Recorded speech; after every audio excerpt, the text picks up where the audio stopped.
Bom dia a todos.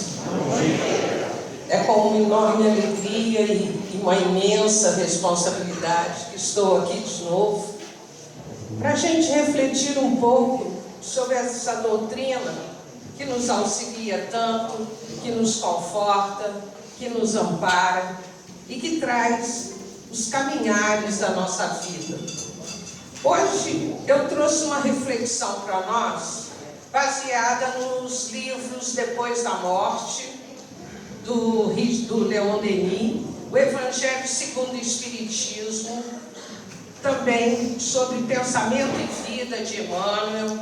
Trouxe reflexões que estão lá, instruções psicofônicas por diversos espíritos, através de Francisco Cândido Xavier, do livro Boa Nova, de Humberto de Campos, o livro dos Espíritos, o Evangelho. Então, a gente, quando vem fazer uma palestra, a gente estuda, né? A gente vai procurar todos os ensinamentos possíveis sobre o tema que nos propomos a falar. Hoje eu gostaria de fazer uma reflexão sobre o que é o Espiritismo com Jesus. E eu perguntaria a vocês, se alguém chegasse perto de nós e nos perguntasse: você sabe os pilares da doutrina? Quais são os pontos chaves que a doutrina se fundamenta? Será que nós sabemos? Lá na introdução do Livro dos Espíritos, Kardec coloca para nós uma série de pontos necessários que vão ser desenvolvidos em todo o livro. Mas tem 5 pontos que são pontos básicos para nós. Eu perguntaria a vocês conseguiriam identificar esses 5? Será que todos aqui conseguiriam identificar quais são os 5 pontos básicos que nós estamos aí e que é fundamentada a doutrina espírita? Então vamos ver o primeiro. O que a doutrina espírita tem, não na ordem necessariamente, mas o primeiro, a existência de Deus. A primeira questão do Livro dos Espíritos, Kardec perguntou aos espíritos: o que é Deus? Ele não perguntou quem é Deus. Por quê? Porque se olharmos esse universo maravilhoso que nós temos que entender que não é um ser semelhante a nós que possa tê-lo criado. Então Kardec perguntou o que é Deus. Então um dos pilares da doutrina espírita é justamente a existência de Deus, inteligência suprema, causa primária de todas as coisas. Nós, enquanto espíritas, acreditamos, entre aspas, mas temos certeza de que existe algo superior que criou este universo. Porque se nós ainda, aqui no planeta Terra, não conseguimos imaginar o tamanho do universo, as galáxias que existem, não conseguimos imaginar o ano-luz, na velocidade da luz, e tudo isso mais, nós temos que admitir que existe algo, que ainda não podemos imaginar ou trazer para a nossa pequenez o que seja. Então, os espíritos definiram claramente para Kardec que é o quê? Uma inteligência suprema, causa primária de todas as coisas. Então, o primeiro ponto que todos nós temos a certeza. Se alguém nos perguntar: vocês acreditam em Deus? Sim, nós temos certeza que existe, essa inteligência que criou, porque não fomos nós. Não conseguimos imaginar, eu, por exemplo, uma semente minúscula, como foi a semente semente da mostarda, é a semente da mostarda, que depois dá uma árvore, né? De onde vem isso, né? De que criação é essa? Então, o primeiro ponto que nós precisamos deixar claro é a existência de Deus. Qual seria o segundo ponto importante para nós? Imortalidade do Espírito. Não morremos. Se nós não morremos, tudo o que fazemos nessa existência estará gravado onde? No nosso não, eu espírito. Ah, porque o meu espírito não. Eu sou espírito imortal, encarnado neste momento no planeta Terra. Então, o segundo ponto que nós temos que entender é justamente essa imortalidade. Não morremos. O que morre, gente? É o corpo. Esse vai ou ser cremado ou ser enterrado. Mas o espírito Jussara não morre. Então nós temos uma eternidade para nós o quê? Evoluirmos. Muita gente diz, não vou aprender isso mais, porque não adianta. Adianta, porque vai ficar gravado onde? No meu, eu, espírito, eu vou levar para a eternidade. E qual é uma das grandes certezas do Espiritismo? Que nós vamos evoluir.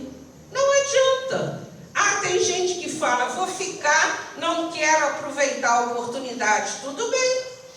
Mas um dia você terá que caminhar rumo ao progresso. Porque se somos todos filhos do Pai, Ele quer que nós evoluamos. Ele quer que nós sigamos o caminho do progresso. Como tem sido isso ao longo do tempo. Uma historinha aí, história não, mas uma coisa verídica que eu presenciei. Quando morava em Juiz de Fora em 66, viemos para cá, eu me lembro que meu pai, para falar com o Rio, demorava cerca de 3 horas.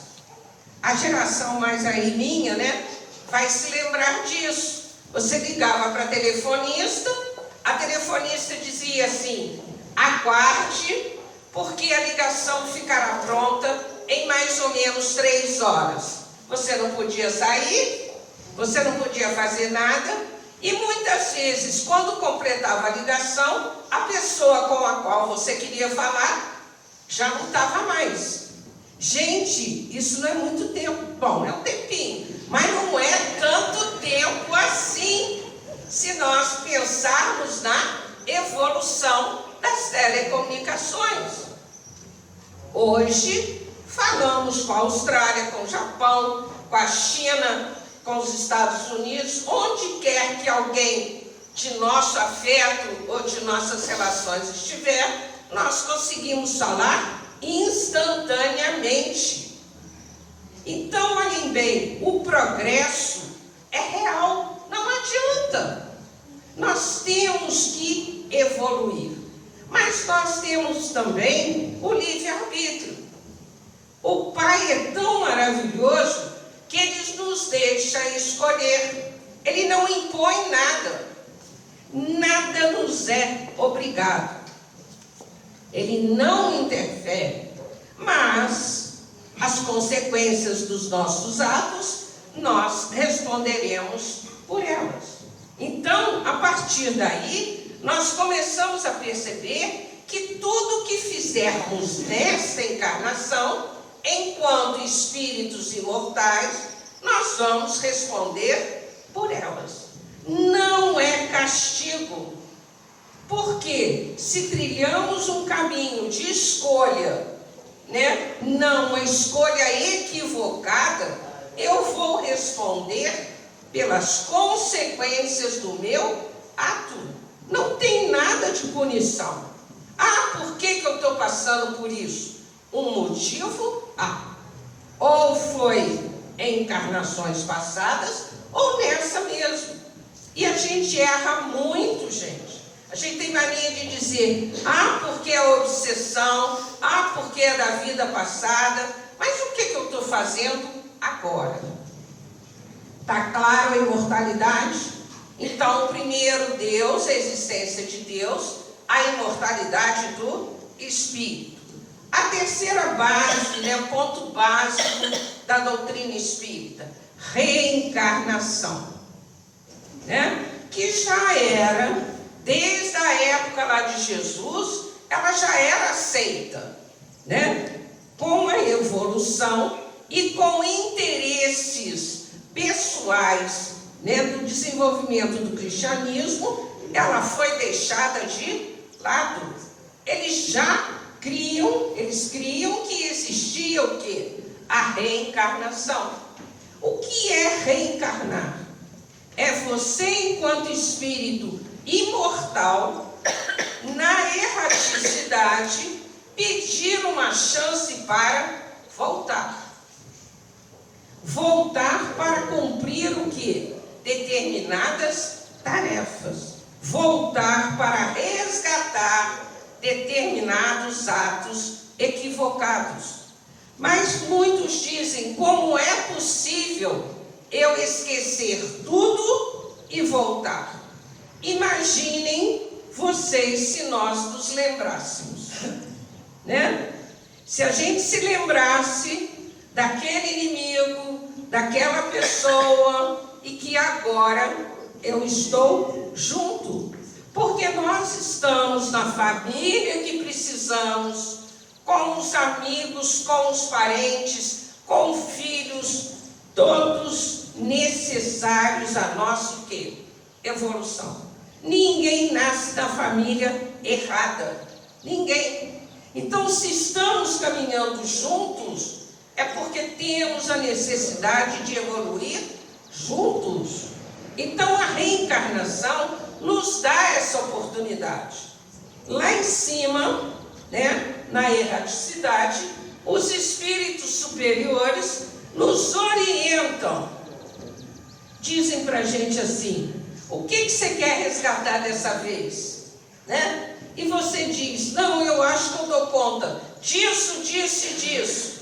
A espiritualidade vira e fala assim, não, isso tudo não, menos. Se você der conta de 1 ou 2, já está bom demais. Não é verdade? Porque nós vamos enfrentando dificuldades que muitas vezes não conseguimos ainda, por conta da nossa imperfeição, vencê-las. Todos nós aqui temos imperfeições. Todos. Ninguém aqui está excluído. Porque nós estamos num planeta de provas e expiações. Nós estamos aqui para vencer as nossas dificuldades. Então, a partir daí, a reencarnação é uma bênção. E muitos filhos dizem para os pais que não pediram para vir. Gente, todos nós pedimos para vir. E nossos pais concordaram. Então, olhem a gratidão que foi dita aqui, que foi cantada.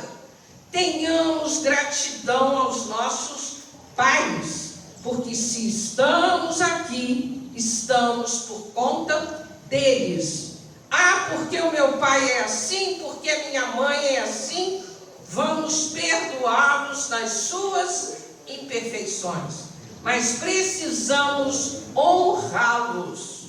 Não é pegar um pai que está com um problema sério de doença e abandoná-lo.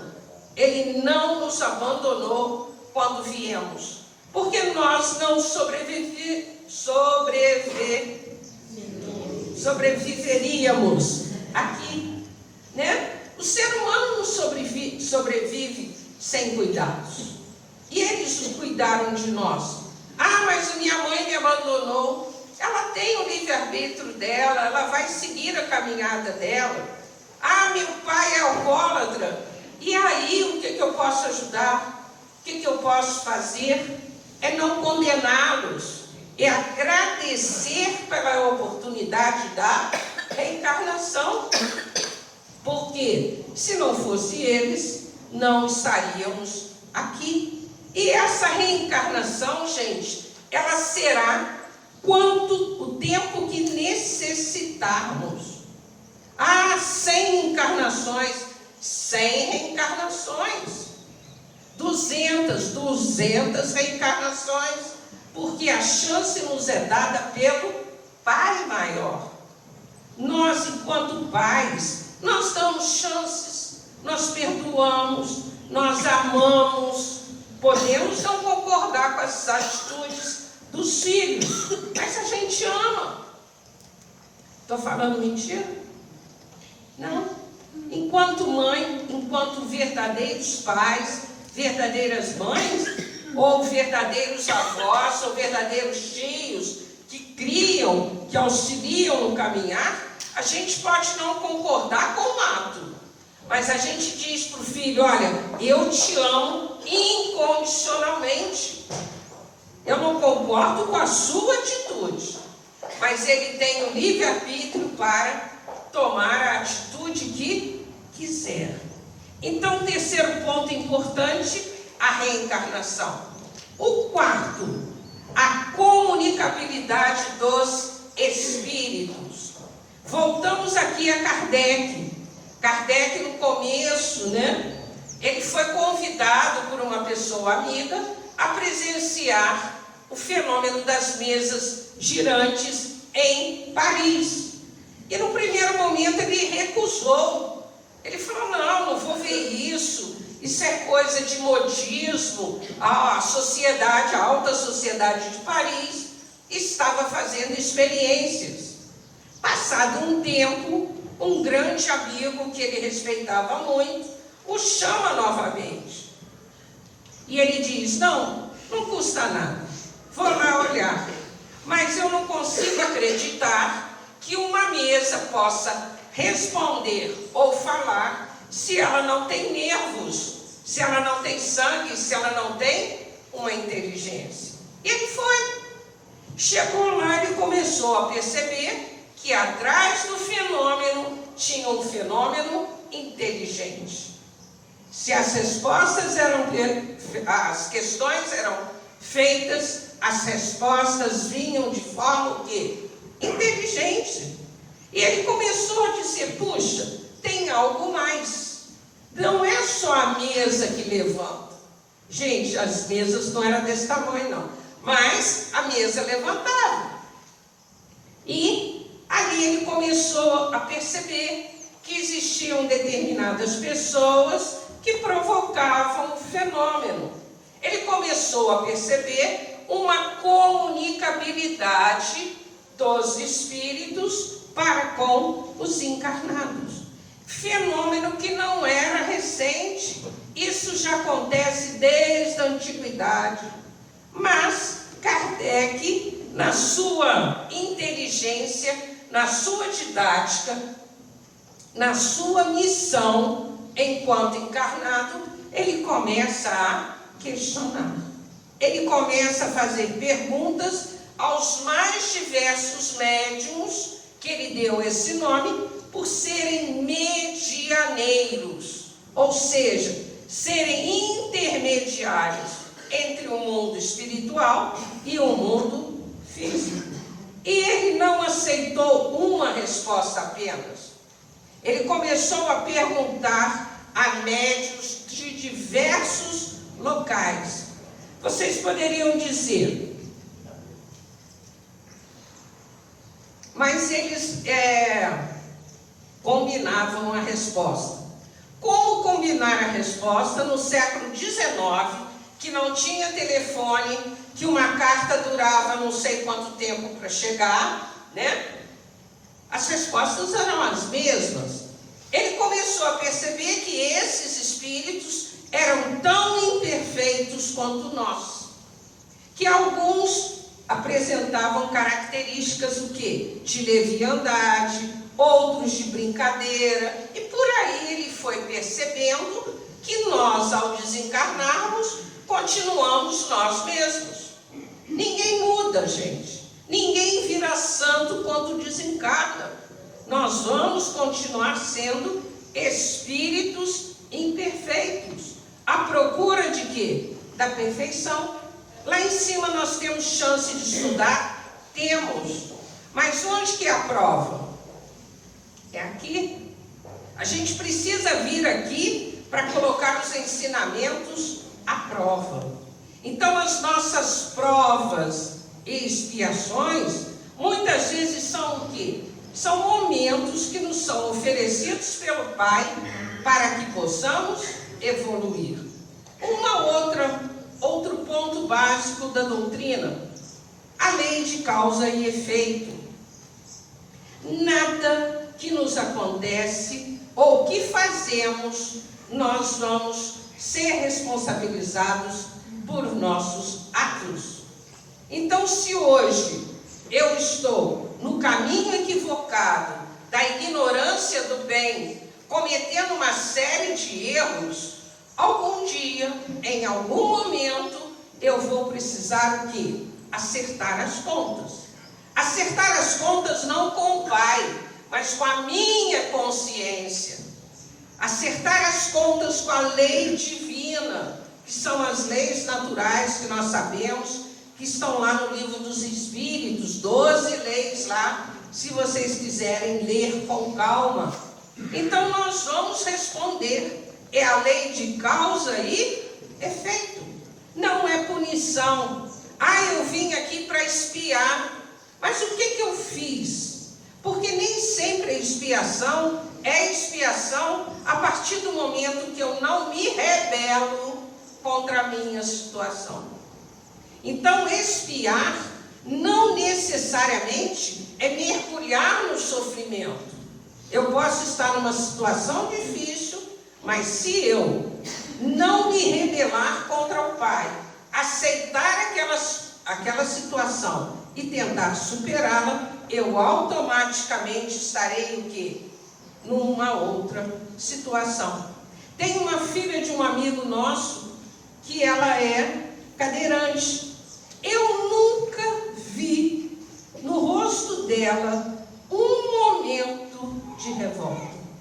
Ela é de uma alegria, ela vai para show, e ela adora ir para show, porque quando ela chega, colocam muitas vezes em cima do caminhão do bombeiro. Então ela tem uma visão privilegiada. Ela vai para shows, ela é conduzida para os melhores lugares. Ela é de uma alegria profunda. Será que ela está realmente espiando? Não. Ela está enfrentando com tranquilidade a sua o quê? Situação. Então, a partir daí, nós vamos ver a lei de causa e efeito. E terminando, um dos pontos básicos, a pluralidade dos mundos habitados. Esse é um dos pontos chaves também da doutrina, porque Jesus disse: existem inúmeras moradas na casa do meu Pai. Então é muita pretensão nossa acharmos que só existe vida no planeta Terra. Um planetinha, desculpem falar, mas se a gente vai olhar o universo, isso aqui é um planetinha, né? Pode ter vida semelhante à nossa, como já foram descobertos planetas com vida semelhante à nossa. Mas se somos espíritos que têm o perispírito, que é justamente o quê? Aquela parte que nos liga à carne. Se somos isso, podemos habitar qualquer o quê? Mundo. Podemos e temos no universo seres em situações o quê? Diferentes, mas o espírito Jussara continuará. Pode ter outro nome, outra coisa, mas tudo aquilo que eu adquiri, eu terei comigo no meu progresso evolutivo. Então, olhando dessa parte, nós vamos ver que o Espiritismo não é igual às demais religiões. Por que ele não é? Porque ele é um método de viver, gente. O Espiritismo não é só esperança que encoraja, nem só argumento que edifica, não é só palavra que brilhe, nem só meditação que esclareça. É roteiro condutor, oferecendo aos homens um modo de ser diferente. Por isso que muitas pessoas entram no Espiritismo, né? E chega um determinado momento, saem. Saem por quê? Porque a gente começa a perceber que nós temos responsabilidades. Nós começamos a entender o porquê da existência. Por que eu estou aqui? O que eu estou fazendo aqui? Por que eu vim? Né? Aí nós começamos a entender através do Espiritismo que é fundamental para o nosso melhoramento e elevação do homem. Quando a gente vê o futuro, a gente caminha firme. Não é verdade? Eu sei para onde eu vou.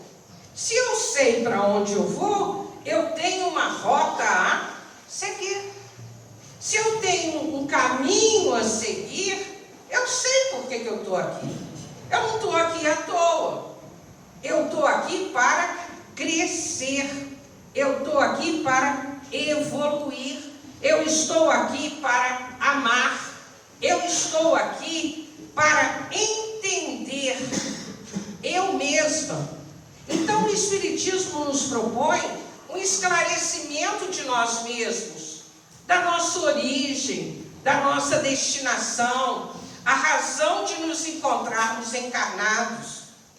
Ele permite o entendimento a respeito da morte.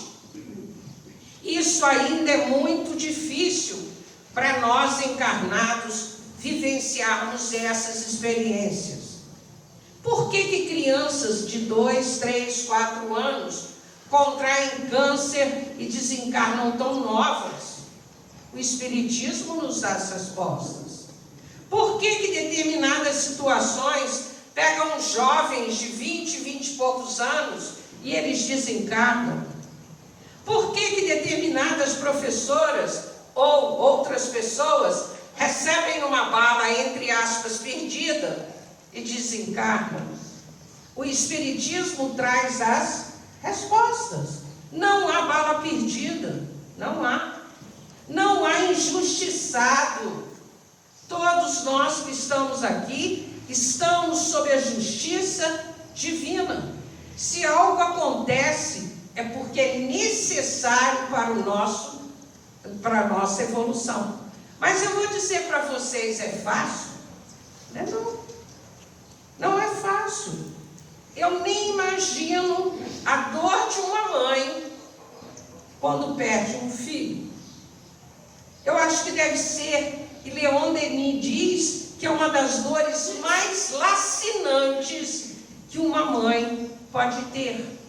A perda de um filho. E quando perdemos nossos pais, como ficamos marcados?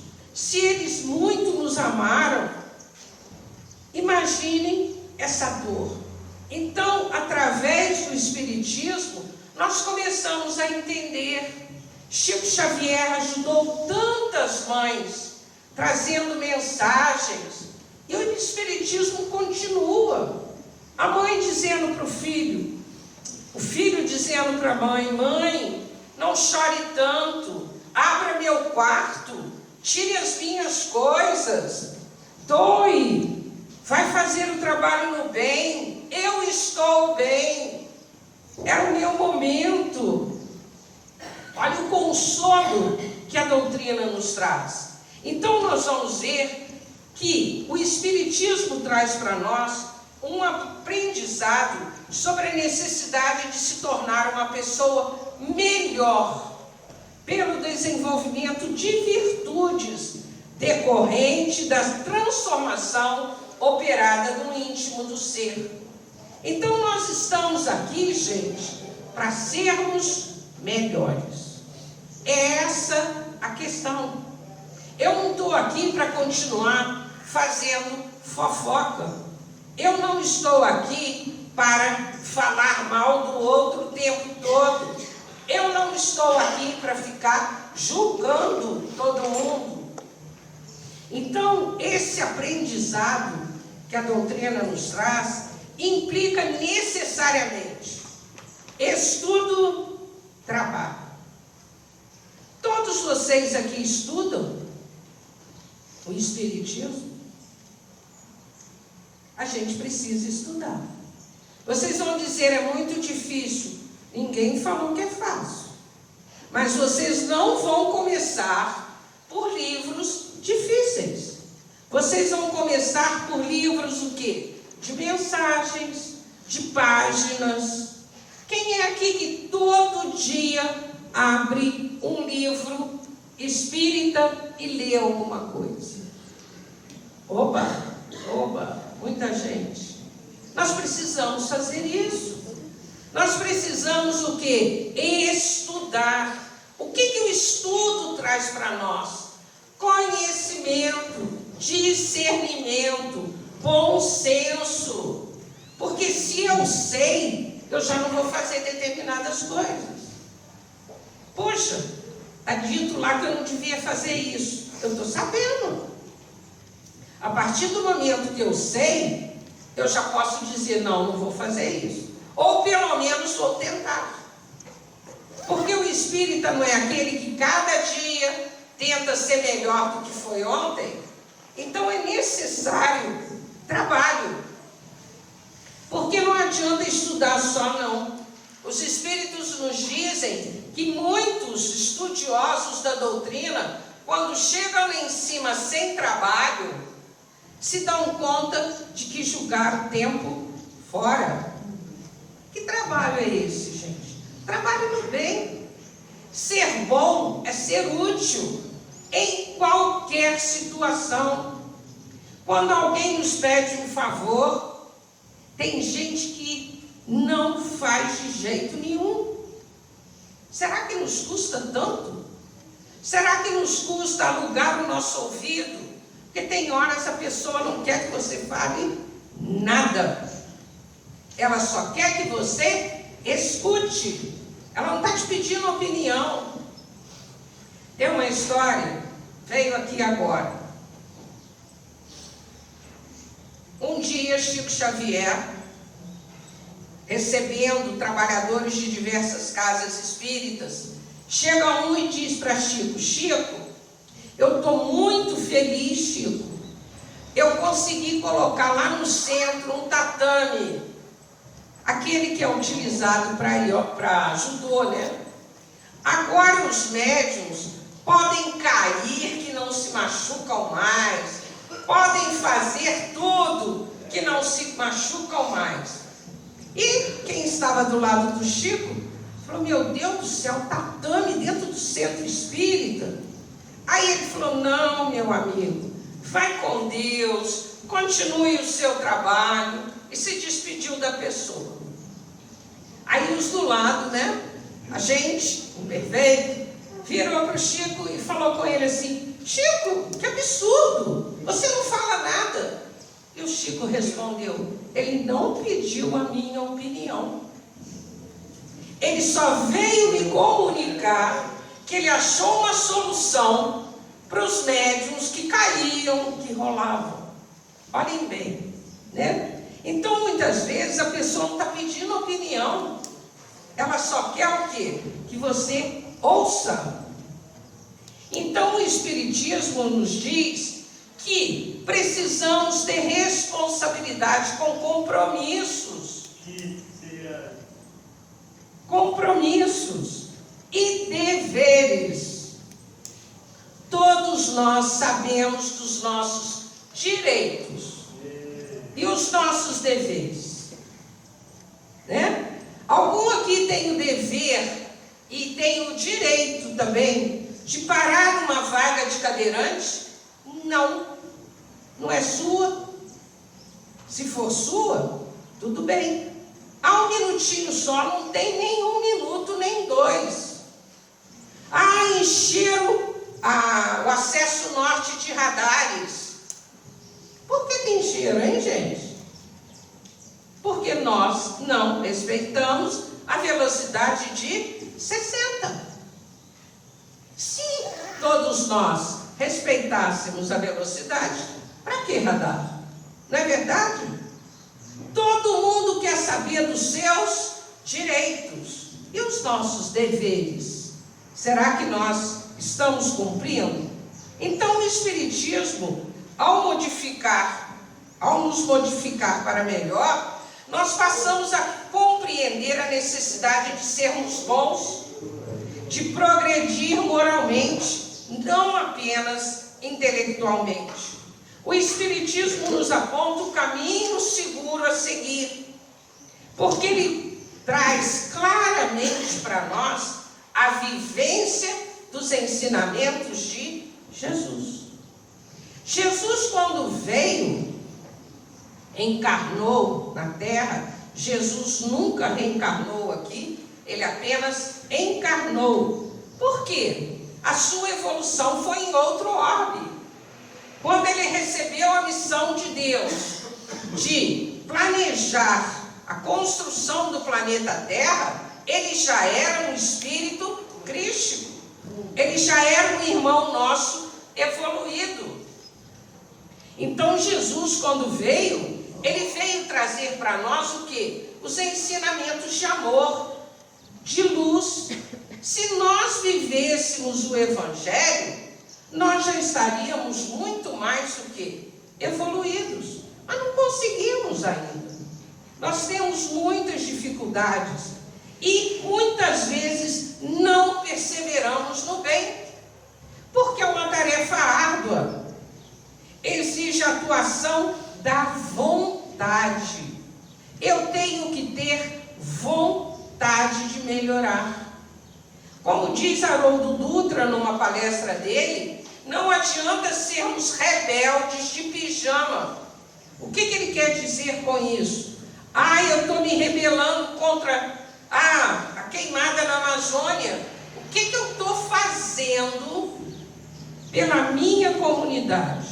O que eu estou fazendo pelas pessoas que estão em volta de mim? Porque se eu não consigo dar conta da Amazônia, eu posso fazer um monte de coisa. E ele diz rebelde de pijama porque é aquele que fica na frente da televisão reclamando, né? Mas o que nós estamos fazendo?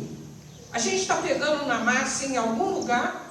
A gente está trabalhando? A gente está olhando que o nosso porteiro, o nosso vizinho, alguém que cruza conosco, possa estar num momento difícil?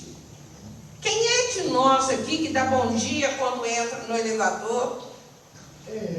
Quem é que auxilia? Quem é que ampara em determinados momentos? Quem é que para o outro compra a pior coisa, mas para nós compra melhor?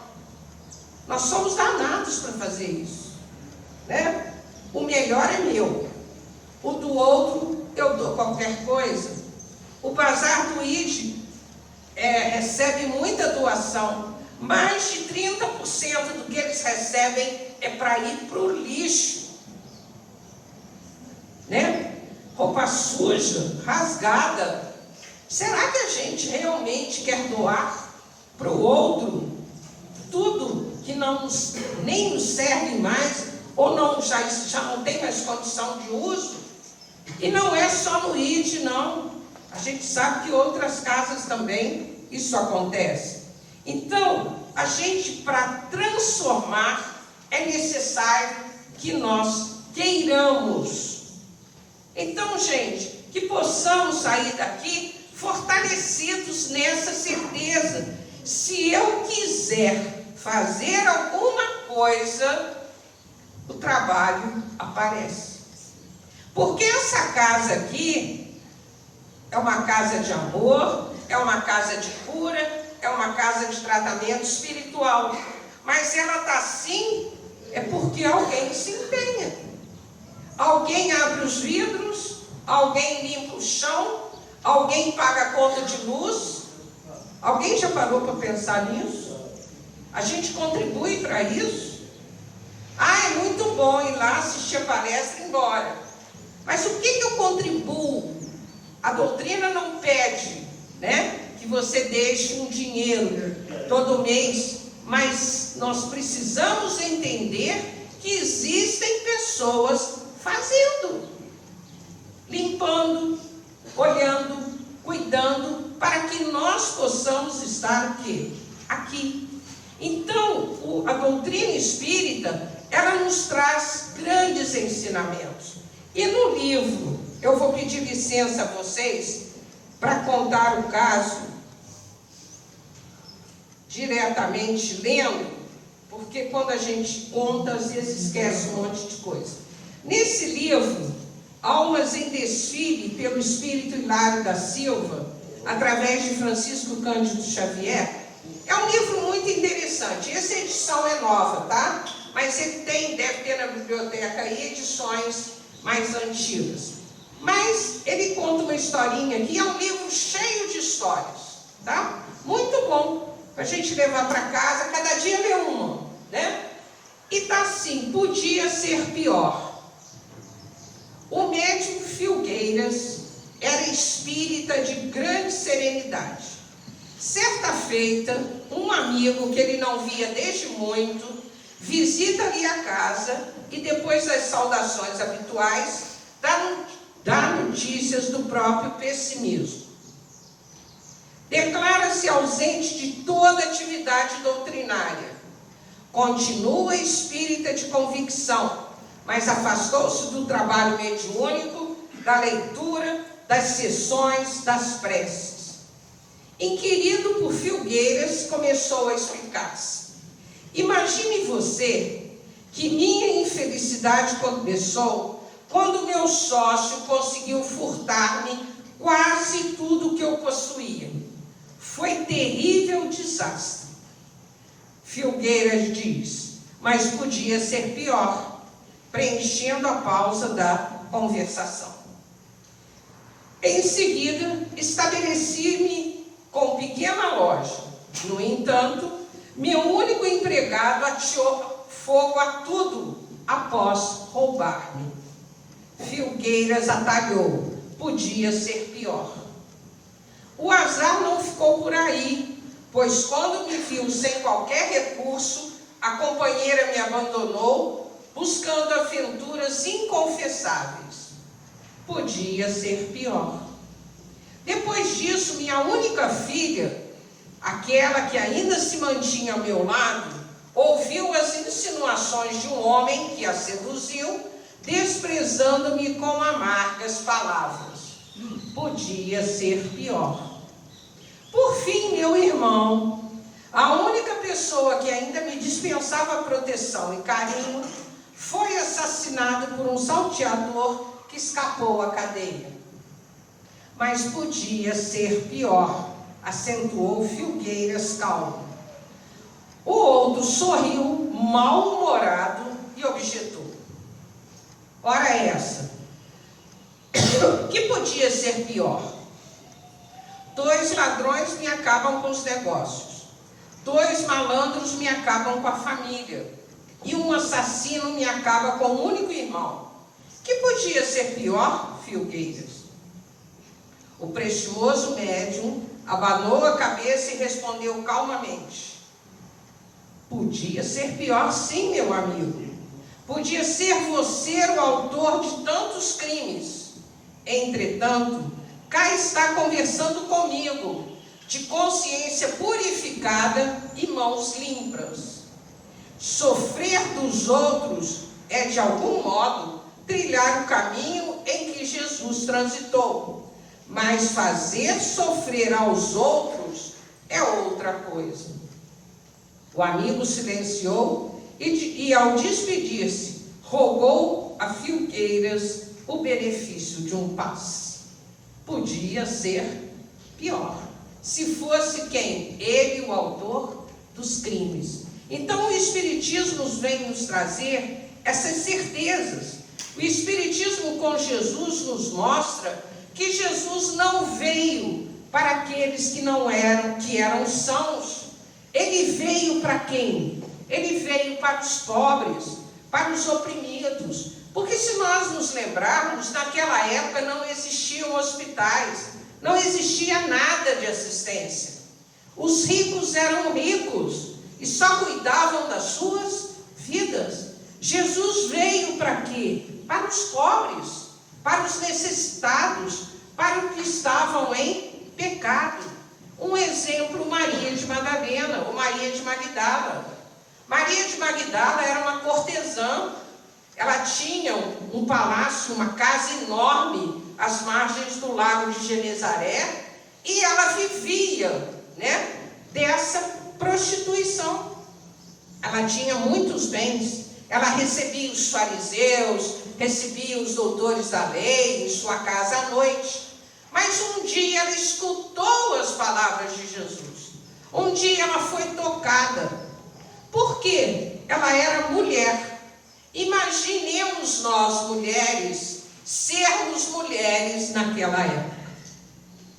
Até hoje a gente não está brigando, gente, para salário do mesmo valor, por tantas coisas que nós ainda continuamos brigando. Imaginem naquela época, Ela era totalmente o quê? Deserdada pela família, a família não queria saber dela. Mas ela escuta Jesus. Jesus toca seu coração. E ela começa o quê? A perceber que ali tinha amor, ali tinha compreensão, ali tinha entendimento. Ela conseguiria, através daquelas palavras, dar um novo sentido à sua vida. E foi o que ela fez. Ela unge os pés de Jesus, ela chora para lavar os pés de Jesus, e depois ela vai se encontrar com Jesus em Jerusalém. E ali é recebida pelos apóstolos com muita desconfiança, porque eles também não queriam levar uma mulher junto, Então Maria de Madalena, ela começa o quê? A entender, a estudar, a estar com Jesus no seu coração. E a partir desse momento, ela se entrega profundamente. Ela doa tudo que ela tinha. Ela começa a levar a boa nova. E ela é a primeira a ser agraciada com a ressurreição de Jesus. Não foi ela que foi avisada lá, quando ela vai levar flores e ungüentos para o sepulcro, não achou o corpo de Jesus. E ele aparece para ela, Apareceu para ela, que era uma pecadora. Então, a partir daí, ela começa um trabalho profundo. Ela se encontra com alguns leprosos, perto de Dalmanuta, e ela começa o quê? A pregar a palavra do Mestre. E eles se veem tão reconfortados, porque, gente, imaginemos lepra naquela época.